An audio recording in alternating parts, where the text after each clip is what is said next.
Para além da solução do crime, parece ser fundamental para a sociedade brasileira desmontar o poder das milícias e também acabar com a impunidade de policiais, sejam civis ou militares, de bombeiros e seguranças privados que atuam nesses grupos milicianos. Esse caminho está sendo seguido pelo governo, na opinião de vocês? O Flávio Dino vai desmontar as milícias? Ana Prestes. Essa é a pergunta mais difícil. Essa é a pergunta mais Por difícil. Por isso que eu escolhi você para começar. Eu só comparo a complexidade dessa situação com Colômbia e México, assim, que são também lugares em que se constituiu um poderio de milícias imbricadas com oligarquias políticas, né, famílias da política, e que já são, inclusive, gerações, né, de famílias em que você não sabe, né, onde que começa uma coisa e termina a outra. É extremamente complexo. Eu posso até, de acordo com a pergunta, dizer que eu acho que está até no rumo, pela confiança que eu tenho no ministro Flávio Dino e a sua seriedade e a sua... a gente percebe o Flávio como uma pessoa que é um pouco persistente, né? Quando ele pega uma coisa para fazer, ele é bastante persistente, então você percebe que ele há essa persistência, mas tem coisas que estão muito além da vontade, né, de cada um, vontade de um indivíduo, né? São sistêmicas, né? São aparelhos muito bem estruturados e que muito poderosos, com muito poder, e com o poder da violência, né? O poder da violência que, em tese, é o Estado que tem o domínio, né, exclusivo do uso da violência, né? Isso definiria o Estado, né? Aquele que tem a exclusividade do uso da violência. Mas na prática não é assim que acontece. O Rio de Janeiro é uma prova disso, né? Do para-Estado, dos paramilitares, digamos, que são os milicianos.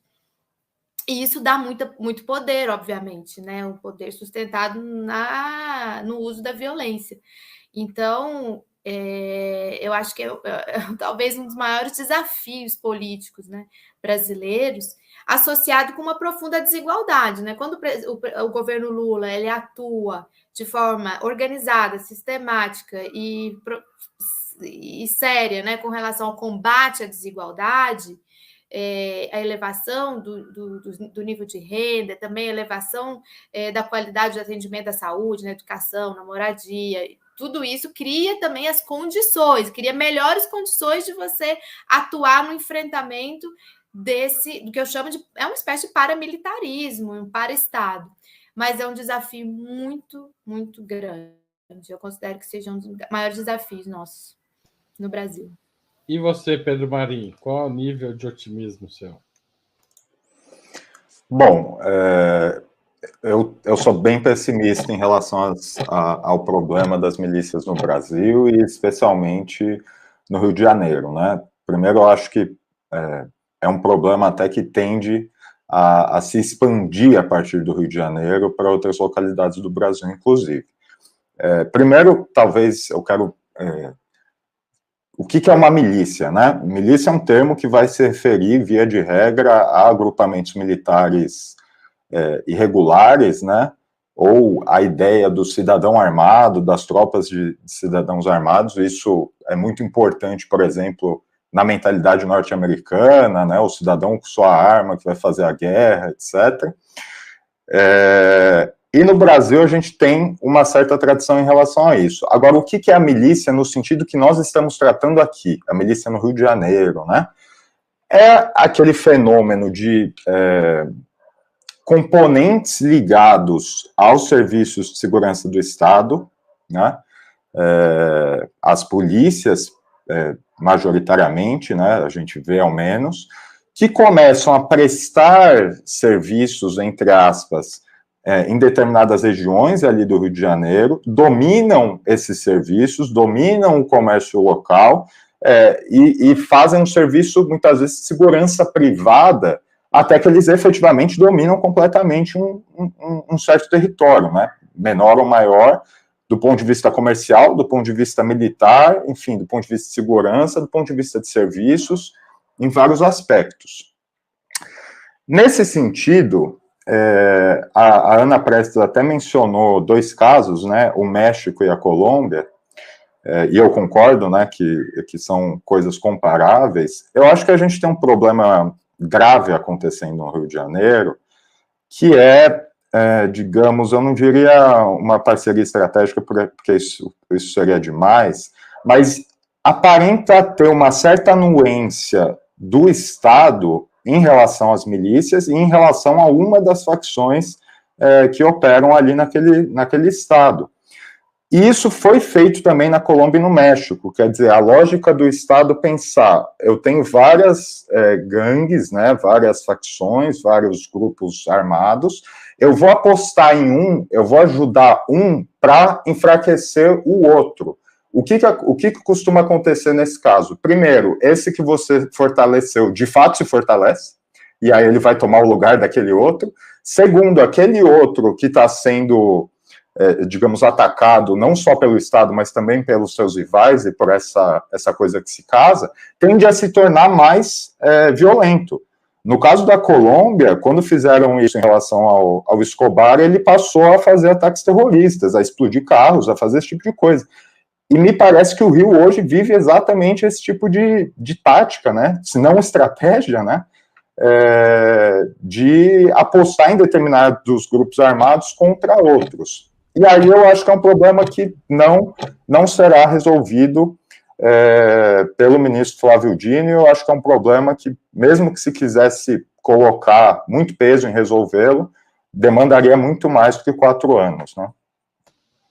Ana Penido.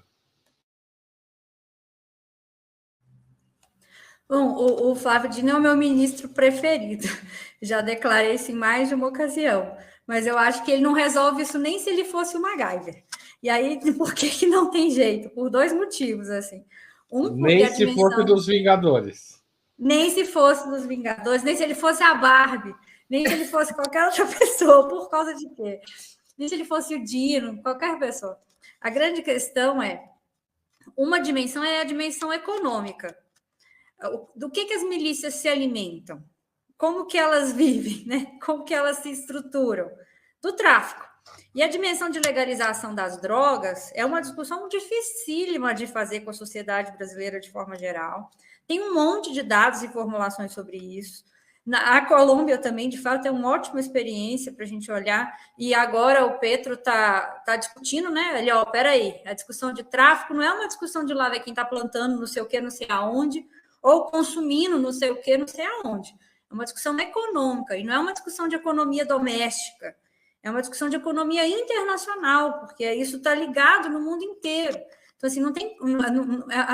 O primeiro motivo da dificuldade do Dino é esse, assim, é muito complexo cortar as múltiplas veias através das quais as milícias recebem dinheiro do Brasil e do mundo e mandam dinheiro para o Brasil e para o mundo. Elas se expressam no poder político, mas elas têm raízes e fundamentos na economia. Elas vão para o poder político para garantir a possibilidade de ampliar o seu poder econômico, financeiro, de controle de territórios. Então, assim, o primeiro motivo que ele não é um MacGyver é por causa disso. E o segundo motivo tem relação com como que as milícias funcionam no Brasil. No caso do Brasil, essa existência de paramilitares, né, porque o que a gente chama de milícia, na verdade, são organizações paramilitares. Essas organizações paramilitares, elas se construíram no bojo do Estado. Então, isso não é um dado de agora, isso é um dado histórico. O terrorismo de Estado brasileiro sempre funcionou lançando mão desse tipo de organização paramilitar que fazia o serviço sujo, diante do serviço que era tudo limpinho, tudo limpinho não, mas assim, o serviço bonito de investigação ficava para a instituição e o serviço feio de tortura ficava para quem estava ali topando serviço sujo. E aí, por causa disso, tem uma relação funcional aí, de quem manda, quem obedece, quem opera e quem deixa de operar, que é útil e é funcional ao Estado. Então, nesse sentido, isso nasce assim e vai se permanecendo assim. Eu até uma vez questionei aquela ideia de que a gente está numa república das milícias, que é muito difícil afirmar que uma milícia tenha condição de funcionar e de se perpetuar sem a anuência do Estado. E ela, pelo contrário, ela faz o serviço sujo, né? O serviço que o Estado não quer fazer. Então, acho que o Flávio Dino dificilmente consegue resolver isso por esses dois motivos que são estruturais do Brasil e não conjunturais do que foram os 4 anos do governo Bolsonaro. Bom, por falar em Bolsonaro, a pergunta final da noite é: o avanço das investigações enfraquece o bolsonarismo? Ele deixa o bolsonarismo numa situação mais difícil? Começo dessa vez com o Pedro Marinho. Bom, a princípio, eu diria que não. Primeiro porque, enfim, a grande questão aí é, veja, para as bases, para as chamadas bases bolsonaristas, que fundamentalmente é quem realmente está com ele agora, né? Agora que ele não tem cargo, agora que ele não tem máquina, agora que os militares já estão seguindo o seu caminho próprio à parte dele, esse tipo de coisa. Para essas pessoas, eu não sei o quão relevante seria, mesmo se descobrissem ligações assim absolutamente incontestáveis dessa família com, por exemplo, milícias ou a questão Marielle, etc. Porque eu falei até na fala anterior, né, de como se desenvolvem essas milícias. Veja, um dos aspectos do desenvolvimento dessas milícias é até um certo apoio que elas conquistam na medida em que oferecem esse serviço de proteção. Então, veja, a família Bolsonaro, antes do Bolsonaro ser eleito presidente, eles chegaram a dar condecorações para pessoas que depois revelariam milicianos. E isso não desabonou, frente ao eleitorado deles, a sua atuação política. Pelo contrário, talvez seja até um estímulo, né, para votar esse cara, sim, que ele apoia, enfim, certos matadores aí. Então, eu diria que a princípio não. No entanto, aí é claro que depende do que a investigação revelar, né? Porque é bom a gente lembrar que houve um episódio muito, muito estranho em vários sentidos, né? Que foi quando acharam aqueles fuzis, né? Acho que 117 fuzis num condomínio Vivendas da Barra. Inclusive, se eu não estou enganado, estavam com o Rony Lessa, né? Estavam na casa dele ou alguma coisa assim. E houve aquele episódio de um porteiro desse condomínio ter dito que o Rony Lessa e eu acho que o Elcio também teriam tocado na casa do Bolsonaro, né, e que o seu Jair teria deixado eles entrar. Por que eu lembro disso? Porque o Witzel, o governador do Rio, lembrou disso nesse contexto e falou disso, e aí falou um pouco mais abertamente, dizendo, inclusive, que o Sérgio Moro, que à época era ministro da Justiça do Bolsonaro, e que abriu uma investigação em relação a esse porteiro estar caluniando o presidente com isso, que esse movimento foi um movimento de tentar coagir o porteiro, e aí ele aponta também os dedos para o Augusto Aras. Então, talvez, a depender do que seja revelado, mas assim, isso que aconteceu na segunda, eu não acho que cause um grande problema para o bolsonarismo. Tá certo. Eu vou passar a palavra para Ana, porque a Ana Prestes, porque a Penido teve algum probleminha aí, já volta. Ana, a palavra é sua. Eu também creio que não. Eu até concordo com a Conceição Lima, que está comentando aqui no chat. Por vários aspectos, quantas contradições já foram expostas, assim, esse governo já foi exposto, né? Quantas contradições? 700 mil mortos pelo coronavírus, o povo todo anti-vacina, anti-máscara, anti-tudo. E se você percebe isso até pelos próprios argumentos deles, assim, primeiro quando a Marielle foi assassinada mesmo, tudo que falaram dela, né? tudo que depreciaram a imagem dela, desqualificaram, quase que assim, ela tinha que ser morta mesmo, tipo, já foi tarde, sabe? Eles usaram esses argumentos. Agora eles estão usando isso também para atacar o Flávio Dino, né? Que o Flávio Dino está querendo se projetar, está querendo os holofotes, está usando esse caso da Marielle para fazer autopromoção. E como eles tentam jogar na contradição no seguinte, eles falam, aí levanta de novo o caso do Celso Daniel, Adélio, quem mandou matar Bolsonaro, por que isso é tão importante descobrir quem mandou matar Marielle, quem mandou matar Bolsonaro? Ou seja, isso tudo é alimento, eles conseguem transformar tudo isso em alimento para a própria base.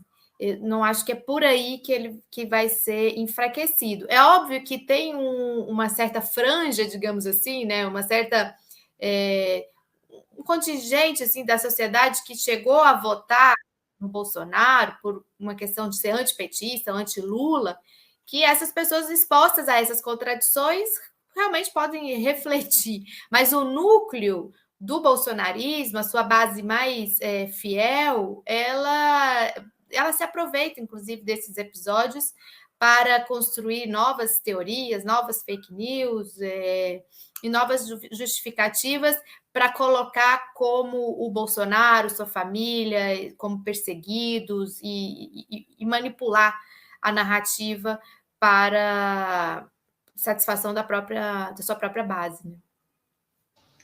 Tá certo. Ana Penido, você que caiu... Eu acho que eu talvez divirja um pouco, assim, e tem a ver com o que eu entendo por bolsonarismo. É porque essa base, esse núcleo muito duro, que é bolsonarista convicto, tem que armar mesmo, tem que matar mesmo, esses assim eu não põe na minha conta, aqueles 15% que é muito difícil de discutir, de convencer. Eu acho que a nossa grande questão é travar conversas com essa turma ampla aí que a Ana chamou de franja, né? Assim, essa turma que votou no Bolsonaro por qualquer outro motivo, e que é isso, a gente quer convencer de outras coisas. E aí é muito cômodo a gente travar a discussão nas áreas como seguridade social, direito das mulheres, porque são áreas em que a base progressista, a base da esquerda, já concorda com o governo. Por que eu gosto tanto do Flávio Dino? Que ele está topando em fazer a briga do lado de lá, numa pauta que, historicamente, a esquerda acha que não é sua, que é a pauta da segurança pública. Então, embora essa seja uma pauta que seja minoritária nos programas de governo de esquerda, essa é uma pauta que é prioritária quando a gente pergunta para a população com o que ela se preocupa. Nas pesquisas de opinião, o povo fala, não, eu preocupo com segurança pública, com saúde e educação. Segurança pública, saúde e educação. Historicamente, a gente tem um monte de resultados para mostrar na área de saúde, na área de educação, e muitas proposições para mostrar. Tipo, olha, vota nesse campo, porque esse campo tem coisas para mostrar nessas duas áreas. E, historicamente, a gente também escapuliu na discussão sobre segurança pública. Tanto que eles sempre dominaram essa discussão.